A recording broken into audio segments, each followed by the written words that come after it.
This is Plant-Based Briefing. New recommendations for childhood obesity. Are we missing the obvious? By Dr. Leigh Ettinger, MD, at nutritionstudies.org. And I'm Marian Erickson, host of this plant-based podcast where I curate, get permission, and narrate a variety of articles on plant-based and vegan living. And I'm so happy to have permission to share content from nutritionstudies.org, the T. Colin Campbell Center for Nutrition Studies. They're a nonprofit whose mission is to promote optimal nutrition through science-based education, advocacy, and research. So now let's get to today's plant-based briefing.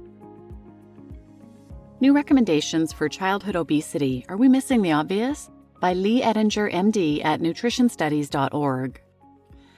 If the only tool you give someone is a hammer, every problem becomes a nail.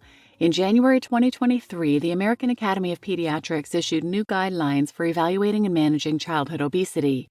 The public reaction has been shock and dismay because the AAP recommendations now include anti-obesity medicines for those as young as 12 and bariatric surgery down to age 13.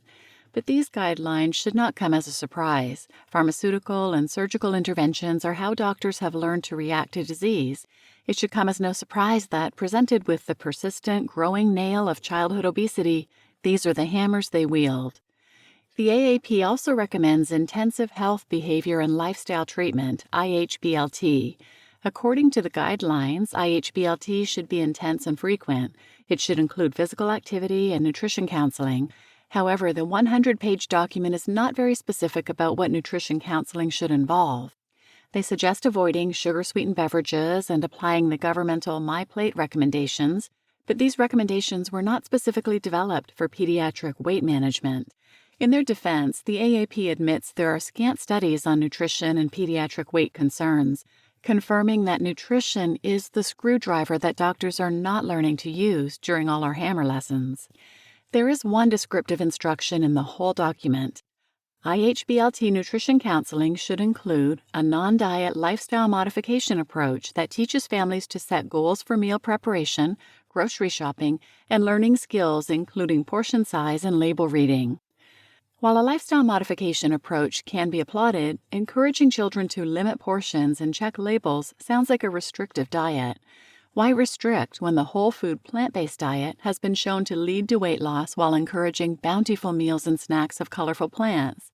Furthermore, the food best suited for weight loss, whole plants, have no labels. The key to understanding and implementing this plant-based recommendation for obesity is the concept of calorie density. People tend to eat about the same weight of food every day. That amount depends on stomach size and satiety hormones. It's usually 2 to 4 pounds per day for an adult. Calories are the units of energy that we extract from the chemical bonds in our food to warm our cores and move our bodies. Calorie density is the measure of how many calories are in the weight of our food. Because plants have a lot of zero-calorie fiber and water content, they're often low-calorie density. Plants can fill a person up without providing excess calories. And what happens when we consume excessive calories? Extra calories are appropriately stored as fat molecules around our body to be accessed if calories ever become scarce. This talent for storing and using excess calories is an evolutionary advantage that would have saved the lives of our Paleolithic ancestors many times when hunting or gathering was unsuccessful. But today, for most of us, calories are constantly within easy reach, and this emergency storage adaptation has become a problem leading to obesity. Researchers have shown how varying calorie density can lead to weight loss without requiring portion control. One enlightening study enrolled unsuspecting healthy weight women to answer questions about food quality at a buffet. The women were fed meals ad lib over 2 days and asked about the flavors they tasted. Little did they know that the researchers were measuring the quantity of the food while varying the buffet's calorie density. It turned out that each woman ate about 3 pounds of food per day on average, no matter what the calorie density of the proffered buffet. Although they ate the same weight of food over the 2 days, the women at the low-calorie density buffet consumed 850 calories less when compared to the women dining at the high-calorie density buffet. After a week, the low-calorie density buffet would yield about 3,000 calories less while still filling the belly. Our lives are not so different from this experiment.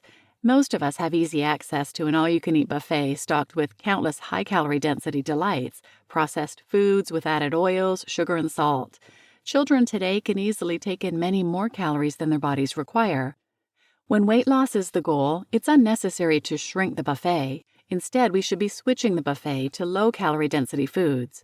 Another research group demonstrated the weight loss benefits of changing the buffet. The BROAD study enrolled adults with obesity randomized into 2 groups. The control group was taught the usual weight loss methods, whereas the other half learned about the whole food plant-based diet. This intervention group was instructed to avoid animal products, high-fat plant foods like avocados, and highly processed foods. They were instructed to eat as much as they wanted, but only whole grains, starches, legumes, bread, pasta, potatoes, vegetables, and fruit. After 6 months, both cohorts lost weight. The control group participants lost an average of 3.5 pounds, but the individuals in the whole food plant-based group did much better, losing an average of 26 pounds each. That's an average of about 1 pound per week, all while filling up on often maligned foods like pasta and potatoes. With this research in mind, I would revise the IHBLT recommendation to the following: a non-diet lifestyle modification approach that teaches families to set goals for meal preparation, grocery shopping, and to fill up on whole plants that have no labels. Currently, our society is obsessed with protein and fearful of carbs. Not coincidentally, we are also sick with epidemics of obesity, type 2 diabetes, and hypertension. When going plant-based, especially for weight loss, we must step out of that society. Forget the labels, portion control, and the fetish for protein. Instead, first consider if the food is of plant or animal origins, and if plant, is the food whole or processed. Make the whole food plant-based choice. It will be the lower calorie density food, which will be the best tool for managing childhood obesity. You just listened to New Recommendations for Childhood Obesity. Are We Missing the Obvious? By Leigh Ettinger, MD, at nutritionstudies.org. And I'm Marian Erickson, your host. I've done a number of other episodes on calorie density. I'll link those in the show notes. But they're 125, How to Lose Weight by Eating More Food. 168, The Calorie Density Approach to Nutrition and Lifelong Weight Management. 436, Losing Weight on a Plant-Based Vegan Diet, Tips for Success. 455, Calorie Density is the Key to Weight Loss. 485, Breaking Free of the Dietary Pleasure Trap. And 565, Cut the Calorie-Rich-And-Processed Foods, or CRAP. And please share this episode with anyone who can benefit, and thanks for listening.